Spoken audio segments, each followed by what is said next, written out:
Simplemente, en primer lugar, muchas gracias a Vicente por estas palabras y también, bueno, a la Gavilla por haberme invitado a participar en estas jornadas. Tal como ha dicho Vicente, yo empecé en diciembre de 2019. Yo no sabía, bueno, en realidad no tenía conocimiento tampoco de lo que era la Gavilla, pero vino Vicente a la Facultad de Humanidades de Cuenca a dar una charla sobre la guerrilla, si no me equivoco, y gracias a un compañero nuestro que estaba estudiando sobre la guerra civil en Cuenca, pues bueno, él me lo presentó y me dijo que tenían un fondo de un dirigente comunista importante del PCE que no se había tratado. Entonces, bueno, yo en esos momentos he de decir que yo estaba especializado, o me estaba especializando más en estudios sobre la transición, de movimiento obrero, movimiento vecinal, rural, en Cuenca, en Castilla-La Mancha. Pero cuando me dijo de trabajar, o me dijo que había un fondo disponible de un dirigente del PC tan importante como había sido Lister, pues bueno, quise acercarme a él, ¿no? Entonces, a partir de ese primer acercamiento, ya vinimos en enero de 2020, unos meses antes de la pandemia, y a partir de ahí, bueno, pasamos aquí varios días haciendo una digitalización muy intensa, ¿no? Con los medios que había, porque obviamente no era una digitalización muy buena, sino utilización de móviles y de cámaras portátiles para hacer fotografías para yo poder trabajarlo. Entonces, bueno, si hubiese otros medios, mejor dicho, pues sería más sencillo venir aquí a investigar tranquilamente con otro tipo de materiales, ¿no? Que simplemente venir a darte la panzada de hacer fotografías y demás e irte. Entonces, si hubiese un centro como está con el camino que está yendo ahora, pues eso vendría muy bien para futuros investigadores e investigadoras que quieran venir a trabajar sobre el Lister, la guerrilla, etcétera. Entonces, bueno, en realidad lo que podéis ver aquí es el investigar con el fondo Enrique Lister. Lo he querido poner así porque en realidad mi tesis empezó pretendía estudiar la cultura política comunista española a través del PCE desde los años 10-20 hasta los años 80-90. Finalmente he tenido que ir cambiando los años de estudio porque, bueno, estas cosas pasan cuando haces una investigación, empiezas con una idea y luego con el paso del tiempo la vas modificando. Entonces he tenido que el estudio finalmente no se centra en la biografía de Enrique Lister, no va a resultar en una biografía, aunque luego de eso hablaré al final, pero sí que toma en gran medida la figura de Enrique Lister como eje de la narración en muchos de los casos, ¿no? Porque al final fue una figura importante del partido en múltiples facetas, no solamente la militar, también ocupó cargos o tuvo cargos importantes en otros aspectos, como fue el Consejo Mundial, en el Consejo Mundial de la Paz, que ahora diré unas palabras. O sea, fue una figura bastante más polifacética, ¿no? De lo que normalmente se ha querido mostrar, ¿no?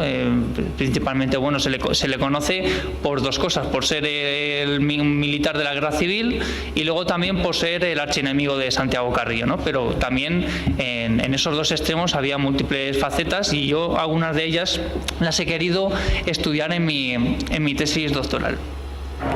Bueno, quizá alguna de estas cosas haya personas que os suenen porque en la transmisión que hicimos en las jornadas de la Gavilla que hicimos en 2020, que fueron online, bueno, pues yo estuve exponiendo cuál iba a ser mi proyecto doctoral, cuáles eran las ideas que perseguía, que era lo que me motivaba a trabajar la biografía de Enrique Lister, ¿no? Entonces, hay algunas cosas que han ido cambiando y otras que las he mantenido, pero básicamente, bueno, acabo de decir quién fue Lister, ¿no? Entonces, esto ya sería un poco redundante, pero por si hay alguien que no lo sepa, ¿no? Enrique Lister fue un militar republicano que estuvo en su juventud.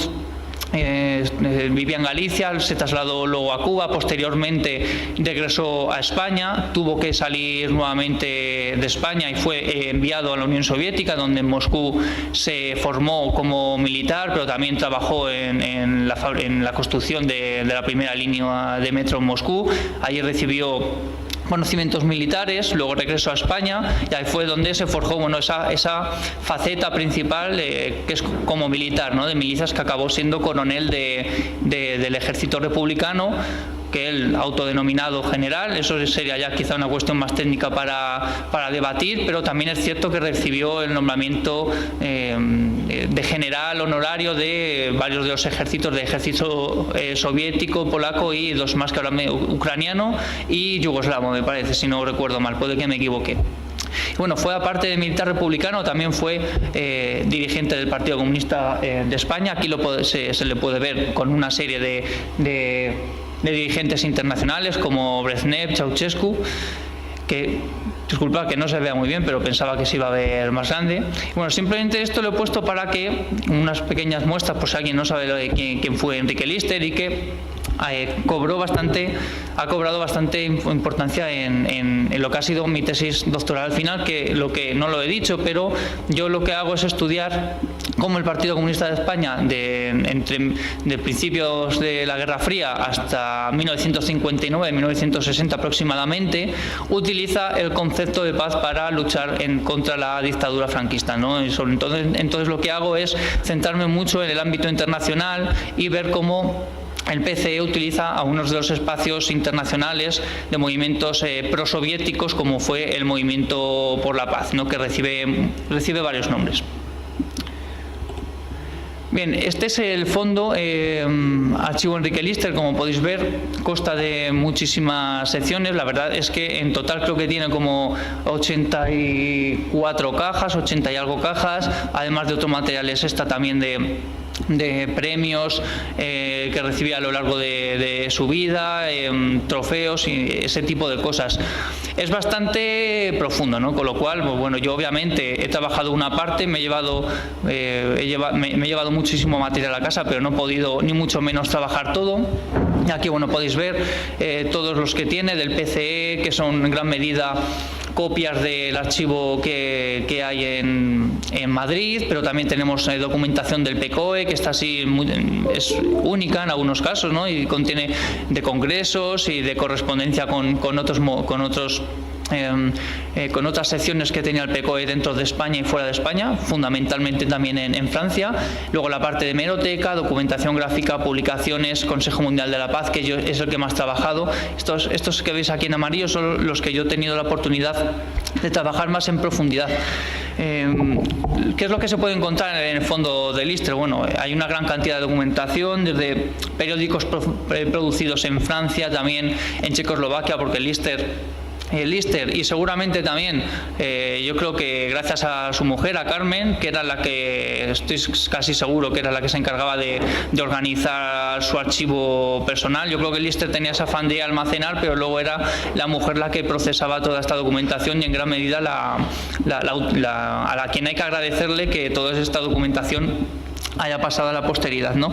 Entonces, bueno, documentos producidos en Francia, también en Checoslovaquia, boletines de información, copias de Mundo Obrero, diarios de escritos suyos fundamentalmente de sus viajes al extranjero. Eso sí que tiene mucha documentación, correspondencia con otros dirigentes del Movimiento por la Paz, altos dirigentes del Partido Comunista de España, o Santiago Carrillo, Dolores Ibarruri. En fin, la correspondencia es muy abundante y da muchas pistas también para establecer nuevas líneas de investigación en el futuro, y sobre todo, bueno, de los congresos. Estaba revisando antes lo que había, es que un Movimiento por la Paz fue un movimiento tan internacional que al final Lister se desplazó por medio mundo. O sea, y cuando digo medio mundo es que estuvo en África, en Sudán, en Khartoum, en Nueva Delhi. O sea, estuvo en una gran cantidad de sitios, y de todas esas partes ha ido recopilando información que ahora es de indudable utilidad para hacer una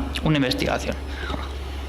Esto os he querido poner, bueno, algunos de los carteles que están disponibles aquí en la Gavilla, que en un formato, digamos, más pequeño, pero que son parte, solamente quería poner, bueno, ese ejemplo, ¿no?, de carteles que he estado utilizando yo en mi investigación. Sería, pues, como podéis ver en la izquierda, un cartel de Josep Renau, el gran cartelista de la Guerra Civil, y que va a tener también un papel muy importante dentro del Movimiento por la Paz en la parte sobre todo de México, donde se encontraba exiliado.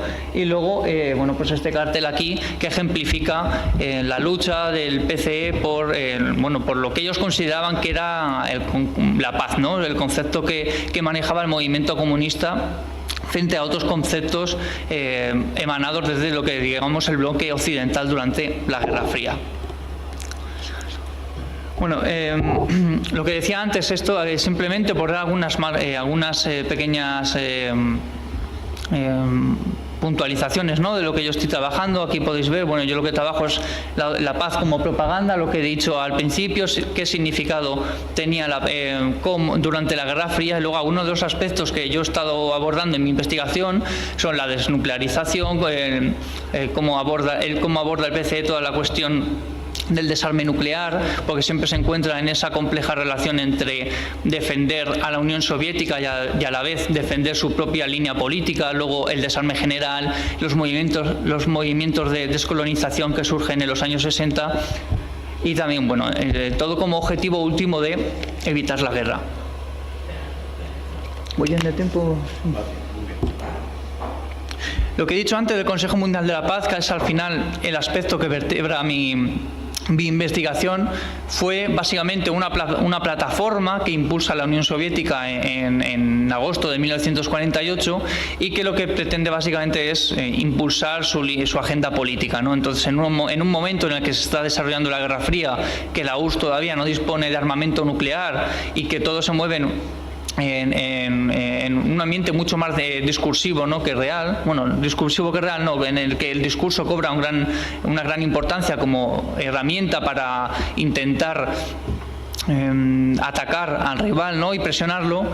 Se crea este Consejo Mundial de la Paz, que va a contar con la participación del PCE, pero también luego del Consejo Español de la Paz, ¿no?, que es un organismo que se crea en 1949 y que tiene la colaboración del exilio republicano, de gran parte, bueno, izquierda republicana, de otros partidos republicanos, del PSOE, también incluso de cenetistas, y que va a estar sobre todo vertebrado por el PCE. Entonces, bueno, yo lo que he intentado sobre todo es estudiar este Consejo Mundial de la Paz, que se desarrolla, no se ha eliminado, sigue existiendo en la actualidad y que, como he dicho, bueno, intentó influenciar la política estadounidense. Se trataba de una estructura de movilización de masas que en los países del bloque soviético, del bloque socialista, tenía gran capacidad de movilización, pero que se intentó también que en los países occidentales movilizara a la opinión pública contra la dictadura franquista, ¿no? Porque al final el objetivo último del PCE en todas estas estructuras era, por una parte, defender a la Unión Soviética, a quien se consideraba que era el paladín de la libertad y la democracia, pero por otra parte también lo que pretendían era atacar a la dictadura franquista y conseguir que se obtuviese un reconocimiento de las estructuras republicanas, pero también, como he dicho, bueno, derribar a la dictadura de Franco y aglutinar también a todo ese exilio antifranquista en un solo movimiento, ¿no? Esto en Francia, por ejemplo, va a ser un centro muy importante de este movimiento por la paz. Bueno, lo que acabo de decir, el Consejo Español de la Paz, que es también uno de las estructuras que he estudiado y las que Enrique Lister va a tener gran relevancia.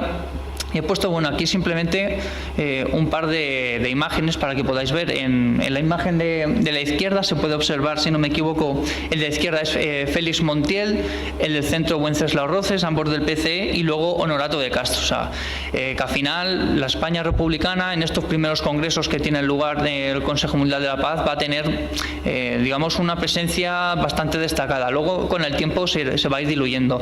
Y en la imagen de la derecha, esta de aquí, podemos ver a Picasso, ¿no? Porque Picasso era un activo muy importante de este movimiento por la paz y el CEP, el Consejo Español de la Paz, y el PCE también trató de utilizar este tipo de figuras en su lucha contra la dictadura franquista. Es que, bueno, al final el CEP, como podéis ver, estuvo distribuido por lo largo y ancho del mundo, especialmente en Iberoamérica, también Estados Unidos y en Francia, Checoslovaquia y algunas partes de Europa.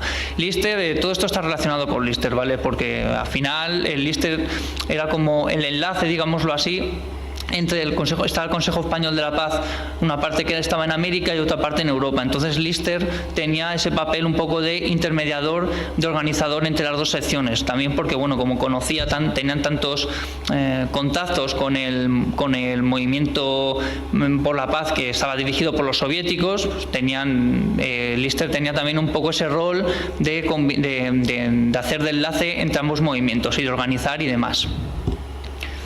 En cuanto a las posibilidades de estudio que hay, ¿no? Pues en caso de que las nuevas generaciones de investigadores que vengan a trabajar esto, son, bueno, como podéis ver aquí, el estudio de la paz en el movimiento internacional. He de decir que gracias al archivo de Lister me ha facultado visitar muchísimos países, he podido investigar en distintos sitios. El archivo es tan abundante que me ha permitido también ir a investigar. Estuve en Cuba en una primera instancia, luego he estado en República Checa también investigando sobre los antiguos archivos checoslovacos.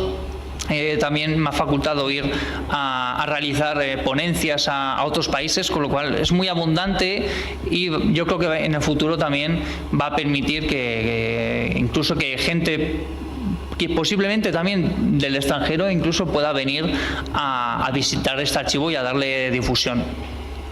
Y bueno, simplemente quería destacar esto de la internacionalización de la lucha antifranquista y la construcción de redes de solidaridad, que yo creo que son aspectos también que se van a poder investigar a través del archivo de Lister, también obviamente conectándolo con archivos de otras partes del mundo. Y ya simplemente para ir concluyendo, simplemente quería decir, bueno, que a lo largo del siglo XX muchas veces se ha dado prioridad en los estudios históricos, se dio prioridad a las estructuras, ¿no? Y prestar atención a la agencia individual, como es en el caso de personas como Lister, que eran políticos y tenían mucha documentación, y eso ha hecho más fácil rastrear su movimiento, ¿no? Pero gracias al estudio de estas figuras individuales se pueden establecer estudios y conclusiones mucho más generales, ¿no? La agencia individual al final resulta importante también para saber cómo se desarrolló la lucha antifranquista en este caso. No solamente prestar atención a aspectos, por así decirlo, estructurales. Me gustaría finalizar diciendo un par de cosas, bueno, para no excederme ya de tiempo. En primer lugar, que aunque la tesis no haya sido de Lister, pretendo, en colaboración también con mi director de tesis, hacer un libro sobre Enrique Lister. Entonces, esto está todavía por ver, porque se tiene que presentar la propuesta, a una editorial, todavía no sabemos muy bien cuál será, pero pretendo en los próximos 2 años quizá, o a lo largo del año que viene, poder empezar con esta tesis sobre este libro sobre Enrique Lister, de manera que quizá en 2025 lo veo improbable, pero quizá en 2026 me sea posible hacer aquí una presentación del libro. Y luego, bueno, simplemente destacar la importancia que tiene este archivo, que me hubiese gustado que se ampliara con la parte que tenía el hijo, Enrique Lister López, fallecido hace unos pocos meses. Tuve contacto con él en 2022, pero desgraciadamente pues no pude, una sucesión de acontecimientos hicieron imposible que fuera, y me hubiese gustado ir para dialogar con él también personalmente y ver, bueno, plantearle la posibilidad también de que sus archivos se unieran a estos. No se sabe qué pasará en el futuro con el fondo de Lister, pero habría que intentar la otra parte del fondo de Lister, que tiene la familia de los Lister, ¿no? Que estaría muy bien, la verdad, que se integrara aquí y que ampliase todo ese archivo. Y yo creo que voy a acabar ya, que no me quiero comer ya más tiempo del siguiente ponente. Muchas gracias. Vale.